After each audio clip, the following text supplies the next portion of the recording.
बिस्मिल्लाहिर्रहमानिर्रहीम।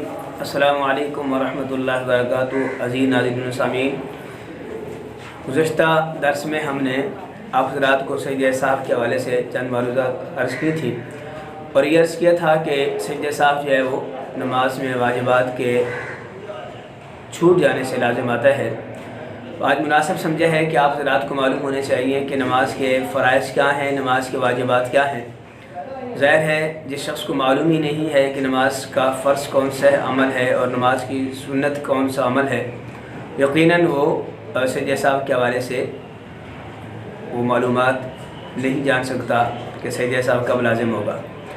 तो आपको सबसे पहले ये बताते चलें कि अगर नमाज में फ़र्ज़ रह जाए, फ़र्ज़ के रह जाने से सजदे साहब जो है वो किफ़ायत नहीं करेगा, बल्कि उन्हें नमाज दोबारा पढ़नी पड़ेगी।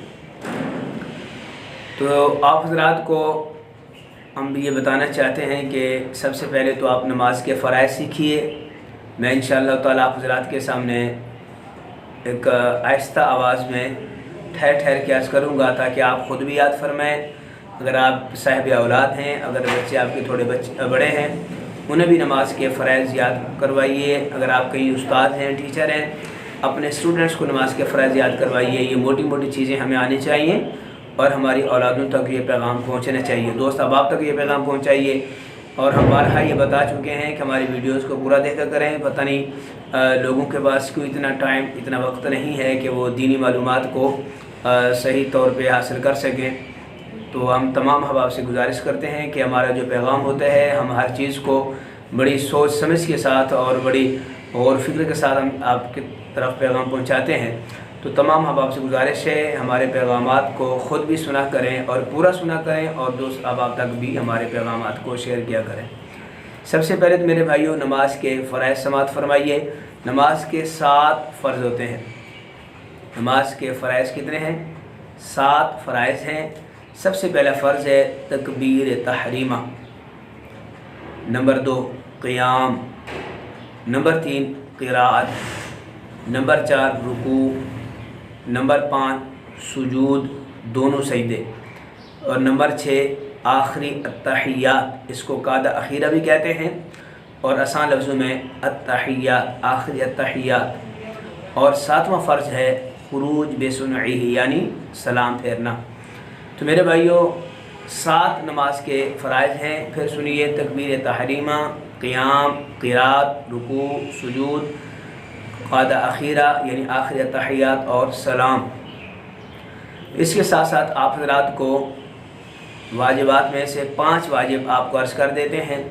आपको मालूम होना चाहिए कि वाजिब कौन सी चीज़ें हैं, ताकि आपको पता चले अगर ये मेरा वाजिब छूटा है तो इसकी तलाफ़ी के लिए, इसके इज़ाले के लिए, नमाज में जो कमी रह गई है इसके लिए मुझे सजदा साफ़ करना है। तो आपको हम चंद जो है वो 5 वाजिबात अर्ज़ कर देते हैं।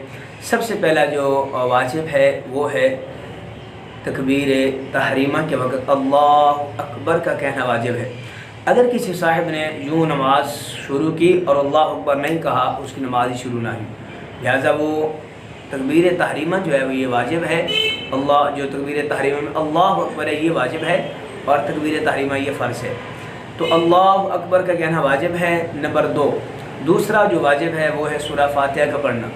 और तीसरा फ़र्ज़ है आप जो रुकू में जाते हैं, रुकू में जाकर आप रुकू से सीधा खड़े होते हैं। सीधा खड़े हो जाने के अमल को कौमा कहते हैं। तो नमाज में कौमा भी वाजिब है। और मैंने कल भी अर्ज़ किया था कि रुकू में जाएँ और सीधे खड़े ना हो फिर फ़ौरन सजदे में चले जाएँ। इस तरह जो है वो नमाज में फिर सजदा साहब वाजिब हो जाएगा। लिहाजा कौमा जो है यानी खड़े होना, सीधा खड़े हों तसल्ली से, फिर जो है वो आप रुकू से सजदे की तरफ जाएं। तो तीसरा जो वाजिब है वो है कौमा, नमाज में रुकू के बाद सीधा खड़े होने के अमल को तसल्ली तौर पे खड़े हों और जो है वो ये वाजिब है नमाज में खड़े होना, कौमा जिसको कहते हैं। और नंबर 4 चौथा वाजिब ये है कि जब आप सजदे में जाएँ, 2 सजदों के दरमियान बैठने के अमल को जलसा कहते हैं। तो जलसा भी वाजिब होता है। लिहाजा 2 सजदों के दरमियान तसल्ली से बैठने को जलसा कहते हैं, ये भी वाजिब है, ये भी करना ज़रूरी होता है। और 5वां वाजिब है पहला अत्तहियात। जो पहला अत्तहियात है, अगर आप 4 रकात वाली नमाज़ पढ़ रहे हैं तो पहला जो तहियात है इसको कादा उला भी कहते हैं। تو پہلا تحیات واجب ہوگا۔ اگر کسی صاحب نے ان واجبات میں سے کوئی واجب چھوڑا ہے تو اس کی جو تلافی ہے، جو اس کا ازالہ ہے، سجدہ سہو کے ساتھ کیا جا سکتا ہے۔ تو ہم اب آپ سے گزارش پھر کریں گے کہ سجدہ سہو کے مسائل کو جاننے کے لیے ضروری ہے کہ آپ کو معلوم ہو کہ نماز کے فرائض کیا ہیں، سنن کیا ہیں، واجبات کیا ہیں۔